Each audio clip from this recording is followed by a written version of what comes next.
This lecture is the direct result of talking to a variety of different people about carbon enteromorphology and about science. What most people tend to come up with, when I say most people, the majority of people aren't scientists, non-scientists will frequently say to me, so we're gigantic carbon atoms, so what? What's the worth of this logic? Why is it so important? I always point out to them that the most important thing to realise is that the biological sciences has literally got a ceiling to it and a floor to it. When we consider life as we know it at the moment, if I asked a group of biologists where did DNA come from and what fundamentally is it, what's gender and where did it come from, why do I look the way I do, why do I have 4 limbs, why do they divide into 2 sections, why can I do this with my hand, what does it mean?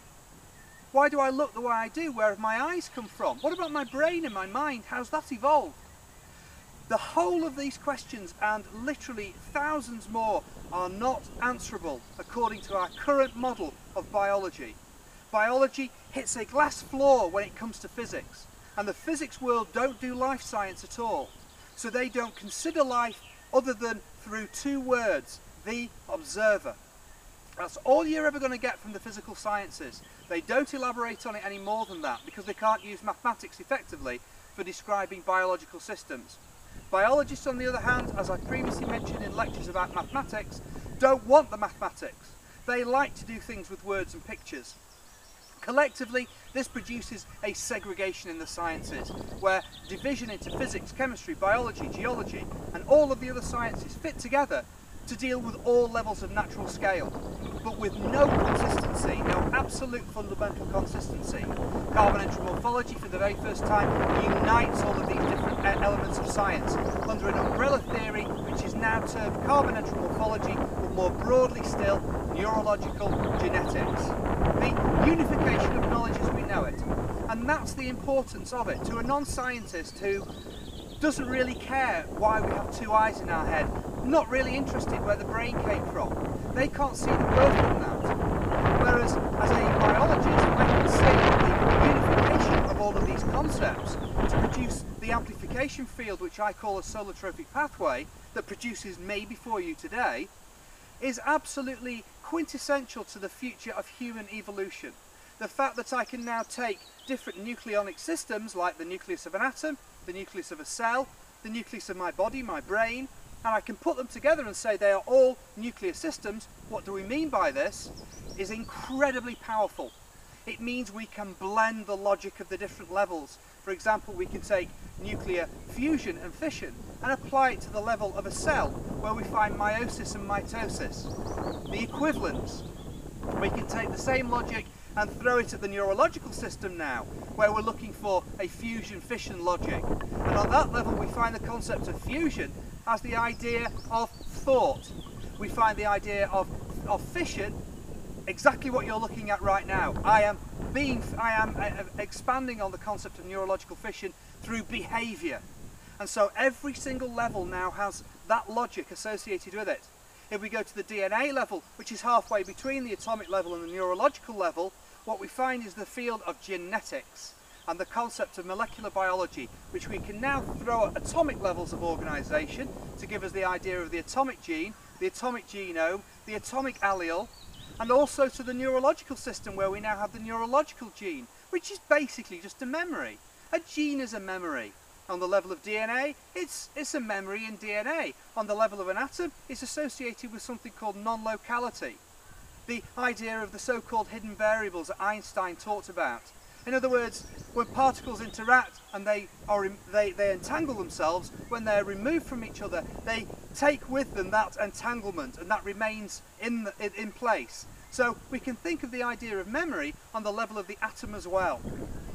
On the level of the brain, memory is the word we most typically associate with it. We can now use the word gene if we want to. We can describe a neurological genome. For example, as a biologist, I have a biological nuclear genome. In other words, everything I know about the biological sciences in the form of memories is a non-locality type of event associated with my time at university. I have entangled myself in that environment. I was evolutionarily selected to graduate with my degree and to become a professional biologist. And so we are seeing an interlinking of the logic on the different levels of nucleonic systems, such that we can now, like I say, use genetics to describe atoms or to describe behaviour and neurological systems, in the same way we can use psychology and the information we have about the way the brain works to understand how DNA works. They're suddenly all interchangeable. And that's the most important factor, is that we have that kind of model now. We have true fundamentalism in terms of describing life, and we can use this incredible logical umbrella concept where all of the ideas associated with knowledge are brought together under the banner of carbonentral morphology and neurological genetics as an immensely powerful tool going forward into the future. The brain, the mind, eludes humanity, but now we can use the field of genetics, the field of nuclear fusion and quantum mechanics to understand all of these systems for the very first time. Suddenly the brain and the mind seems to have an explanation behind it. We seem to understand it's a nuclear system. And what that means, what does it mean that something's nuclear? Well, nuclear is associated with the strong and the weak force in physics. So the strong and weak force must manifest their effects on the level of DNA and also on the level of neurological systems. And we do see this. We can make that link. We can see those concepts on all of the different levels. To extend the neurological concept even further now, we now have the emergence of evolution by natural selection and also the concepts of nucleonic systems associated with computer technology. In fact, all of technology still contains the same logic. We can now talk about the techno-allele, the techno-genome. We can talk about the techno-chromosome. A book in its own right is a chromosome. It's a supercoiled, condensed neurological system, but it's genetic. The words themselves are the genes on that level.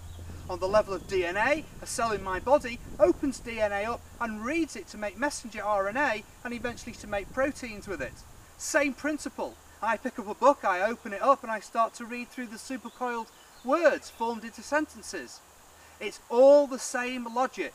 Fundamentally, it's the concept of binary organisation. So the strong force and the weak nuclear force and the way they fit together to form nuclear systems is the very essence of this logic. And it means that now humanity has the enormous power to be able to use logic from other systems to explain things that we've never had a chance of explaining, like what the brain is and what the mind is and what self is and what the soul of us is.